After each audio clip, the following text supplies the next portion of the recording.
Hello YouTube, Dungeon Cleaner here, and welcome back to another one of my Elden Ring PvP build videos. This guy's name is Mage of Stones, and he's a level 150 build, Strength Intelligence. I've had this build for a while and have done some tweaks to him. He did have a whole lot more poise than he does now, but I kind of sacrificed some poise for a little bit more damage and some fashion as well. So he's got a lot of weapons that have frostbite on them. Shard of Alexander, Jar's Arsenal, Crimson Medallion, Nerd Tree, Favor +2. He's got gravity fans and cuckoo glintstones. I don't use those much, but I got him because he's a mage guy. Isn't he drippy? Check him out. Let's look at some invasions. Here we are at the Halig Tree. This is one of my all-time favorite places to invade. If you've watched my other videos with Lecherous Knight, my strength build, I'm here all the time. And it's so much fun to use Cannon of Haima in a lot of these areas because there's just so many spots you can fall down to your death, and gravity can be your best friend or your greatest enemy.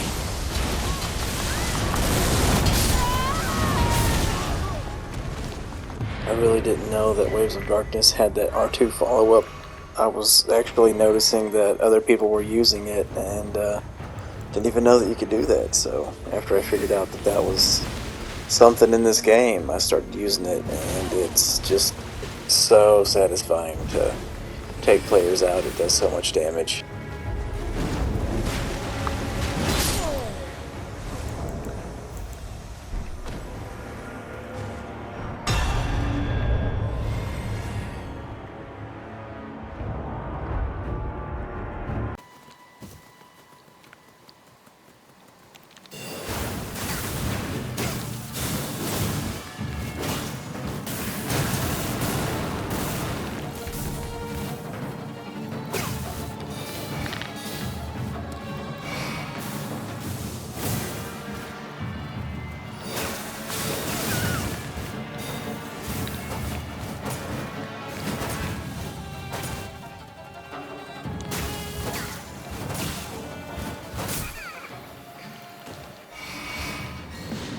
So, something I've been noticing since I've been playing since patch 1.10 is the updates with Hyper Armor.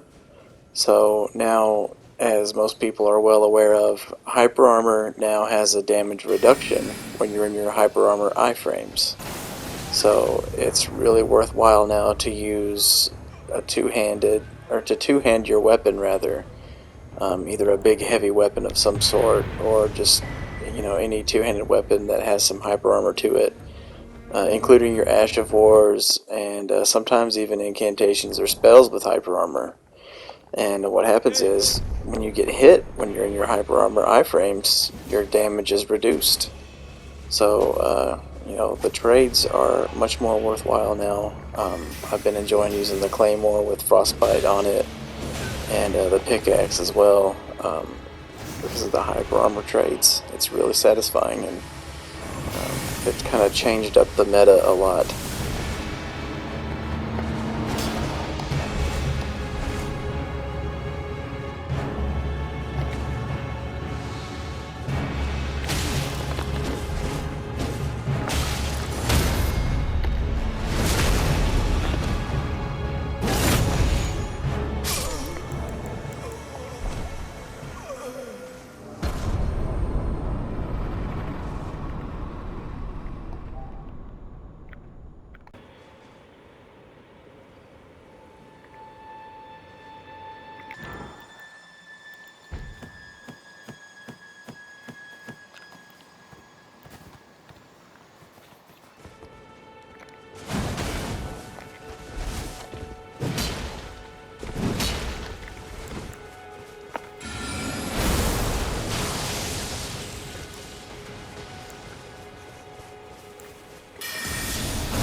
one tactic that really seems to work for me whenever I'm playing with other people who have never faced against me, which is almost every time, is pulling out a weapon that has an Ash of War on it that they did not foresee.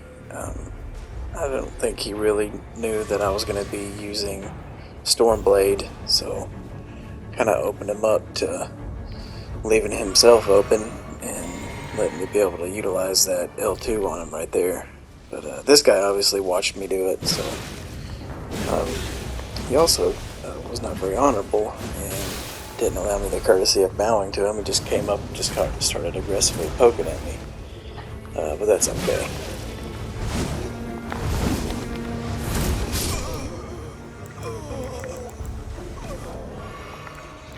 Even though he watched his friend die to Stormblade, he didn't seem to learn from his friend's mistakes, and he left himself open quite a few times to Stormblade. But it's a really, really good Ash of War. I utilize it on not just this build, but other builds as well. And here we have a couple of gankers. They've been here doing this for a little while, and I've already killed it before. As you can see there, that guy's wearing full bull goat armor and using 2 blood Nagakibas. So he's a real shitty player. He's real cheap. So it was really satisfying to whip out the old jar cannon and shoot him right in the face.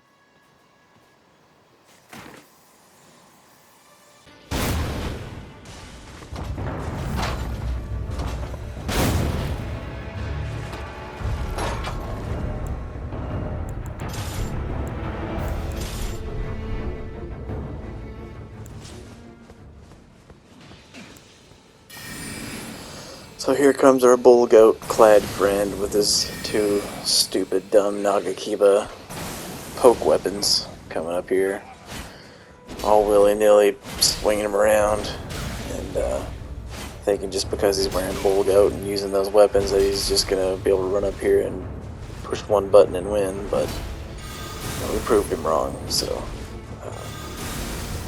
I don't like bull goat guys. Stop wearing your bull goats and stop carrying around your stupid Nagakibas, because you just look stupid. Look at you. Yeah. I have no respect for people who do that. No respect.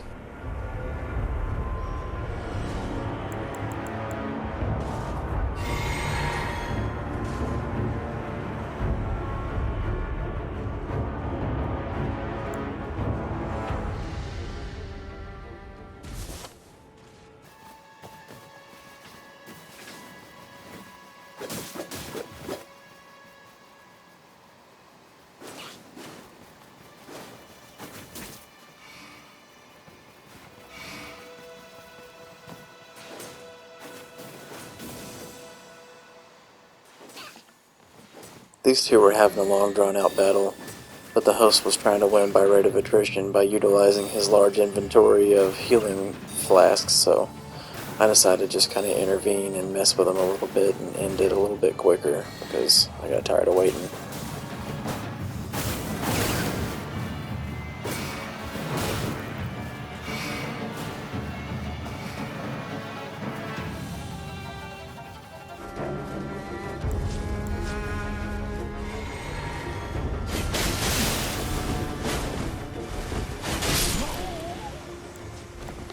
Well, would you look at that? I got some pokey weapons too. Look at me talking shit and just turning right around and using my pokey weapons. Well guys, thank you so much for watching. Please like and subscribe, and stay tuned for the next video.